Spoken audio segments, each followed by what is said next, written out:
حضرت اسید بن حضیر رضی اللہ تعالیٰ عنہ ایک صحابی ہیں جو حضور سے مذاق کر لیا کرتے تھے اور حضور ان سے مذاق کر لیا کرتے تھے، اور آقا کریم علیہ السلام کے پاس کھڑے ہو کر کے وہ ایسی گفتگو کرتے کہ لوگ خوش ہو جاتے۔ آقا کریم کی طبیعت کے اندر سختی نہیں تھی۔ اللہ تعالیٰ فرماتا ہے لو کنت فظا غلیظ القلب لانفضوا من حولک، اے محبوب اگر تو ترش مزاج ہوتا، تیرے ماتھے پہ شکنیں آتی ہوتی تو اتنے لوگ تیرے گرد جمع نہیں ہوتے۔ یہ جو بکل مار کے بیٹھے رہتے نا، کسی سے ہنس کے بولتے بھی نہیں ہیں، یہ ان کا اپنا دین ہے۔ رسول اللہ سے بڑھ کر تبسم کرنے والا کوئی نہیں تھا، متبسم رہتے تھے حضور۔ جب اکیلے ہوتے تو پھر متفکر رہتے، جب لوگوں سے ملتے تو پھر متبسم ہو جاتے، اور حضور دہک نہیں کرتے تھے۔ لیکن کبھی کبھی کوئی ایسی بات ہوتی تو حضور اتنا بھی مسکراتے کہ حضور کی داڑھیں بھی صحابہ کو نظر آتی، صحابہ سے مذاق کر لیتے، صحابہ حضور سے مذاق کر لیتے۔ ایک صحابی کا نام ظاہر بتلایا جاتا ہے، اور وہ ایک دیہات کا رہنے والا تھا، اور حضور فرمایا کرتے تھے یہ ہمارا دیہات ہے اور ہم اس کے شہر ہیں۔ اچھا، وہ مسجد نبوی کے آس پاس گھاس لا کر کے بیچتا تھا، اپنے گاؤں سے کاٹتا اور یہاں بیچتا، اور یہاں جو پیسے ملتے اس کی چیزیں اپنے دیہات کے لیے لے جاتا۔ ایک دن وہ گھاس بیچ رہا تھا، حضور گزرے، دیکھا کہ ظاہر بیٹھا ہوا ہے، حضور پیچھے سے گئے چپکے سے اور اس کی کولی بھر لی۔ یہ کسی کے پیار کو دیکھنا ہونا کہ یہ میرے سے کتنا پیار کرتا ہے، تو وہ بیٹھا ہو تو اچانک پیچھے سے جا کے اس کی آنکھیں بند کر لیتے، اس کو کہتے ہیں کولی بھرنا۔ اب دیکھتے ہیں آپ کہ یہ میرا نام لیتا ہے کہ نہیں لیتا، ہر وقت کہتا ہے جی میں تجھے ہی یاد کر رہا تھا، اب پتہ چلے کہ مجھے یاد کرتا ہے کہ نہیں کرتا ہے، کس نمبر پہ میرا نام آتا ہے۔ آپ دیکھتے چیک کرتے نا کسی کو، اور اگر وہ بوجھ لے نام کہ میں کون ہے، کس کے ہاتھ ہیں، تو پھر اس کی محبت کا بھرم رہ جاتا ہے۔ ورنہ آپ اس کو کہتے ہیں، ہر وقت کہتا ہے میں تجھے ہی یاد کرتا ہے، آج پہچان ہی نہیں سکا۔ اب حضور گئے نا چپکے سے جا کے حضرت ظاہر کی کولی بھر لی۔ اچھا، حضور کے ہاتھ آئے اور پتہ نہ چلے کس کے ہاتھ ہیں۔ اللہ اکبر، ان کو پتہ چل گیا کہ یہ ہاتھ میرے حضور کے ہی ہیں، تو انہوں نے پتہ کیا کیا، کچھ بتانے کی بجائے اپنی کمر کو پیچھے کیا، حضور کے سینے سے جوڑا رگڑنا شروع کر دیا۔ حضور آنکھیں دبائیں کہ بول بتا کون، لیکن وہ بولے ہی نہ، اور میں کہتا ہوں اس نے کبھی بھی نہیں بولنا تھا۔ سفنے دے وچ ماہی ملیا، سفنے دے وچ ماہی ملیا تے گل وچ پا لیاں باواں، ڈر دی ماری اکھ نہ کھولا متا پھر وچڑ نہ جاواں۔ حضرت ظاہر بول ہی نہیں رہے اور حضور آنکھیں دبا رہے۔ پھر حضور نے خود ہی فرمایا اس غلام کو کون خریدے گا؟ اس نے کہا حضور میں تو بڑا سستا ہوں، مجھے کس نے خریدنا ہے؟ فرمایا تو اللہ کے ہاں بڑا مہنگا ہے، تو اللہ کے ہاں بڑا مہنگا ہے۔ تو صحابہ حضور سے مذاق کر لیتے۔ ایک صحابی کا ذکر آتا ہے وہ حضور سے عملی مذاق کرتا تھا۔ ایک تو ہے کہ گفتگو ایسی کرو کہ مزہ پیدا ہو جائے، ایک ہے کام ہی ایسا کرو۔ وہ جاتا منڈی میں سبزی خرید لیتا، کوئی نیا پھل آتا خرید لیتا، حضور کی خدمت میں آ کے ہدیہ پیش کرتا، حضور قبول کرتے، خود کھاتے، جو پاس بیٹھے ہوتے ان کو کھلا دیتے۔ اچھا، اس کو دعا دیتے کہ یہ نیا پھل آیا تو نے ہمیں کھلایا، اللہ تجھے جزا دے۔ 2 4 5 دن بعد دوبارہ جب وہ منڈی جاتا نا، تو جس سے وہ پھل لیا تو ادھار ہوتا، وہ پیسے مانگتا، کہتا آپ تجھے حضور کے پاس لے کے چلو، یہ پھل تو میں حضور کے لیے لے کے گیا تھا۔ اور پھر اس کو لے کے حضور کے پاس آ جاتا، حضور وہ جو پرسوں پھل نہیں کھایا تھا یہ اس کے پیسے مانگ رہا۔ حضور فرماتے میاں تو نے وہ تحفہ نہیں دیا تھا؟ عرض کرتا غریب آدمی ہوں، تحفہ کیسے دے سکتا تھا، میں نے سوچا سب سے پہلے حضور ہی کھائیں۔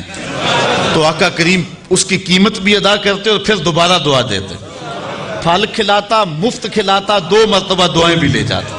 تو یہ آقا کریم علیہ السلام کے ساتھ صحابہ کا یہ محبت کا انداز تھا۔ اللہ اکبر۔ یہ حضرت اسید بن حضیر بھی ایسے شخص تھے۔ اچھا، ایک دن کھڑے کھڑے حضور علیہ السلام سے باتیں چل رہی ہیں، تو حضرت اسید بن حضیر کے پہلو سے کپڑا ہٹا ہوا تھا، تو یہ ایسی باتیں سنا رہا ہے کہ لوگ خوش ہو رہے ہیں، لوٹ پوٹ ہو رہے ہیں۔ حضور نے اپنے ہاتھ کو ان کے پہلو پہ مارا، کہا چل بس بھی کر اب۔ تو حضرت حضیر کا رنگ جو ہے ایک دم بدل گیا۔ عرض کی حضور میں نے بدلہ لینا ہے۔ سب حیران ہے کہ حضیر کیا کہہ رہے ہیں، ابھی ہنس رہے تھے، اب کہتے ہیں میں بدلہ لینا ہے۔ حضور ناراض نہیں ہوئے، حضور نے فرمایا لے لے بھائی۔ اس نے کہا نہ، جب آپ نے مجھے تھپڑ رسید کیا تھا نا، تو میرا کش جو تھا، میرا جو پہلو تھا وہ برہنہ تھا، ننگا تھا، اس کے اوپر کپڑا نہیں تھا۔ حضور نے کپڑا ہٹا دیا۔ اللہ اکبر۔ جب کپڑا ہٹایا نا، سارے صحابہ کو غصہ آ رہا حضرت اسید پہ، یہ کیا کرنے لگے؟ لیکن جب حضور کا کپڑا ہٹا نا اور گوری گوری حضور کے پہلوؤں کی وہ رنگت اور جھلک دکھائی دی. اب لفظ سنو، فاحتضنہ فجعل یقبل کشہہ فقال بأبی انت وأمی یا رسول اللہ اردت ھذا، آگے بڑھ کے لپٹ گیا اور حضور کے پہلو کو چومنے لگا اور پھر کہنے لگا میرے ماں باپ آپ پہ قربان ہو حضور، یہ سارا کام میں نے اس لیے کیا تھا، ورنہ میں کون ہوتا ہوں آپ سے بدلہ لینے والا. اللہ اکبر. خندق کے موقع پر بھی صحابہ نے حضور علیہ السلام کے مبارک بطن کو دیکھا تھا اور حضور کے بطن پہ بندھے ہوئے پتھر بھی انہوں نے دیکھے تھے. اس کے علاوہ بھی کئی ایسے مقامات آئے کہ صحابہ نے حضور کا بطن اقدس بھی دیکھا ہے، حضور کی پشت بھی دیکھی ہے. حضرت محرش بن عبداللہ روایت کرتے ہیں کہ حضور علیہ السلام کو میں نے ایک دن احرام باندھتے ہوئے دیکھا حج کا. تو جب حضور علیہ السلام احرام باندھ رہے تھے تو میں نے حضور کی پشت دیکھ لی. فَنَظَرْتُ إِلَىٰ ظَهْرِهِ كَأَنَّهُ سَبِيكَةُ فِضَّةٌ، ایسا لگتا تھا جس طرح چاندی میں ڈلی ہوئی ہے. اللہ اکبر. حضرت عائشہ سے روایت ہے کان رسول اللہ صلی اللہ علیہ وسلم واسع الظہر، حضور علیہ السلام کی مبارک جو پشت تھی وہ بالکل کشادہ تھی، واضح تھی. حضور کے سینے کے بارے میں حضرت ہند بن نبی حالہ روایت کرتے ہیں، کہتے ہیں کان رسول اللہ صلی اللہ علیہ وسلم عریض الصدر، حضور کا سینہ کشادہ تھا اور اللہ خود کہہ رہا ہے لم نشرح لک صدرک. اللہ اکبر. حضور علیہ السلام کا سینہ جس طرح ظاہراً کشادہ تھا اس طرح حضور کا سینہ باطناً بھی مانن بھی کشادہ تھا. اور کتنا کشادہ تھا ایک روایت دیکھیں. حضور فرماتے ہیں رأیت ربی عز و جل فی احسن صورہ، میں اللہ کو احسن صورت میں دیکھا. قال فیما یختصم الملأ الاعلی، ارشاد فرمایا کہ یہ فرشتے کس بات پہ بحث کر رہے ہیں. قلت انت عالم، میں نے کہا مالک تو بہتر جانتا. قال فوضع کفہ بین کاتفی، تو اللہ تعالیٰ نے اپنا دست کرم میرے دو کندھوں کے درمیان رکھا. دست کرم، دست قدرت، یہ متشابہات میں سے میرے دو کندھوں کے درمیان رکھا. پھر کیا ہوا؟ فوجدت بردہا بین صدیی، اس کا دست قدرت یہاں آیا، ٹھنڈ میرے سینے میں پڑے. پھر کیا ہوا؟ فعلمت ما فی السماوات و ما فی الارض، پھر زمین آسمان کے اندر جو کچھ تھا سب کچھ میں نے جان لیا. اتنا کشادہ ہو گیا حضور علیہ السلام کا مبارک سینہ. حضور کے سینہ اطہر میں حضور علیہ السلام کا قلب اطہر تھا. اچھا، اعلیٰ حضرت کا سلام آپ ہر جمعۃ المبارک کو سنتے ہیں، اس میں حضور کے معجزات کا بھی بیان ہے اور حضور کے پائے انور سے لے کر کے حضور کے سر انور تک حضور کے ایک ایک عضو کا حسن بھی بیان ہوا ہے.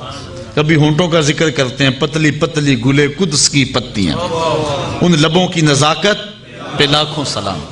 کبھی سر کا ذکر کرتے ہیں جس کے آگے سرے سروراں خم رہے. کبھی حضور علیہ السلام کی آنکھوں کی اور حضور کی ناک کا ذکر کرتے ہیں، نیچی نظروں کی شرم و حیا پر درود، اونچی بینی کی رفت پہ لاکھوں سلام. کبھی ہاتھوں کا ذکر، ہاتھ جس سمت اٹھے غنی کر دیا، موج بحر سماحت پہ لاکھوں سلام. کبھی سینے کی، کبھی پشت مبارک کی، کبھی کندھوں کا ذکر، ایک ایک عضو کا ذکر کیا. لیکن اعلیٰ حضرت جب دل پہ آئے نا، حضور کے قلب اطہر پہ، پھر اعلیٰ حضرت چپ ہو گئے.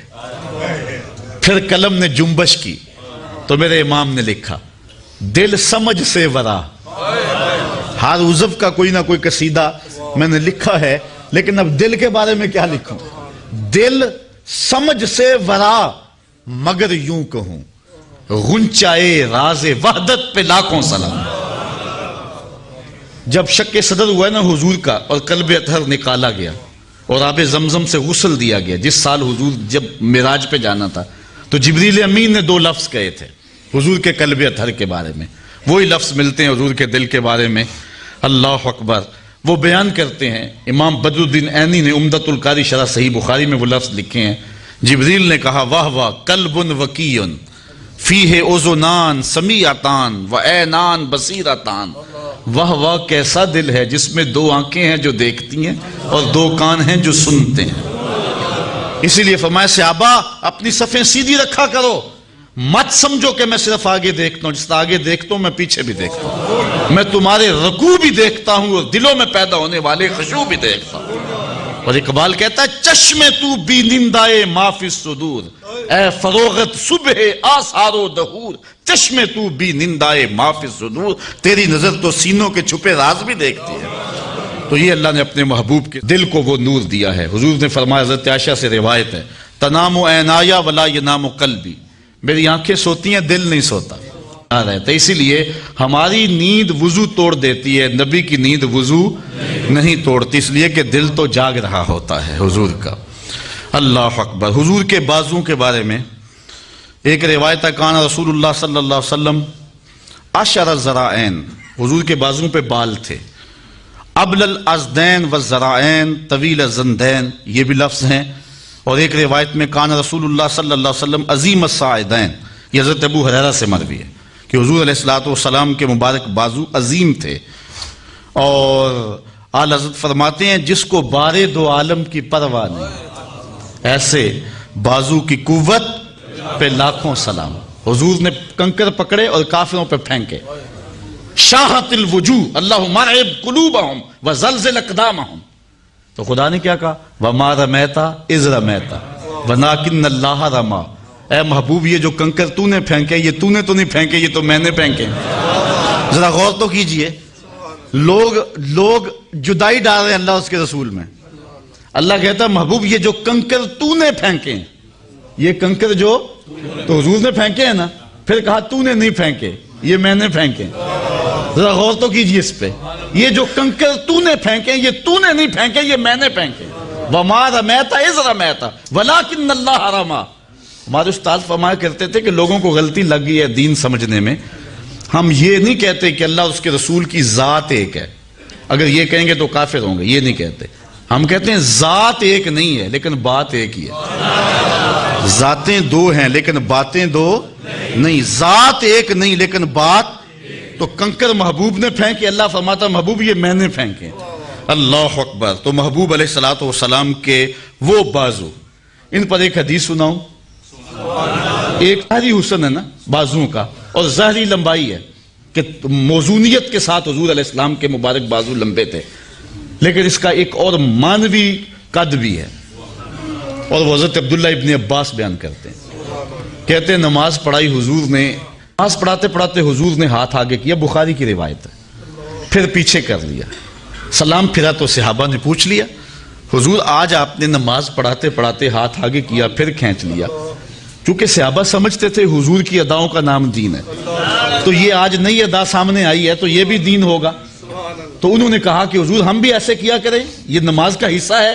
تو یہ آپ نے فرمایا کہ کیوں ایسا فرمایا؟ تو حضور نے فرمایا اصل بات یہ نہیں تھی, بات یہ تھی جنت میں کھجوروں کا ایک خوشہ لٹک رہا تھا. جنت میں کھجوروں کا ایک خوشہ لٹک رہا تھا, میں اس کو توڑنے کے لیے بازو بڑھایا تھا. پھر میں توڑنے لگا, پھر میں نے نہیں توڑا, اور اگر میں توڑ لیتا تم دنیا کے ختم ہونے تک کھاتے رہتے, ختم نہ ہوتا. اب جنت کہاں ہے؟ 7 آسمانوں کے اوپر. پہلے آسمان تک جانا ہو, عربی تازی گھوڑا ہو, بغیر کسی رکے ہوئے 500 سال تک دوڑے تو پہلے آسمان تک پہنچے. پھر اتنی ہی موٹائی, پھر 2 آسمانوں کے درمیان فاصلہ, پھر دوسرا, پھر تیسرا, پھر فاصلہ, پھر کہیں جنت. جنت کا درخت بھی ایک 500 سال کی اونچائی پہ ہوتا ہے, اور حضور نے یہاں سے ہاتھ اٹھایا اور وہاں پہنچا دیا. وہاں تک جا سکتا ہے, ضرورت وہاں تک تھی کیونکہ پھل وہاں لگا تھا. اگر آگے بھی لے جانا چاہتے تو جا سکتا, کیونکہ پھل وہ توڑنا, اس لیے وہاں تک پہنچایا.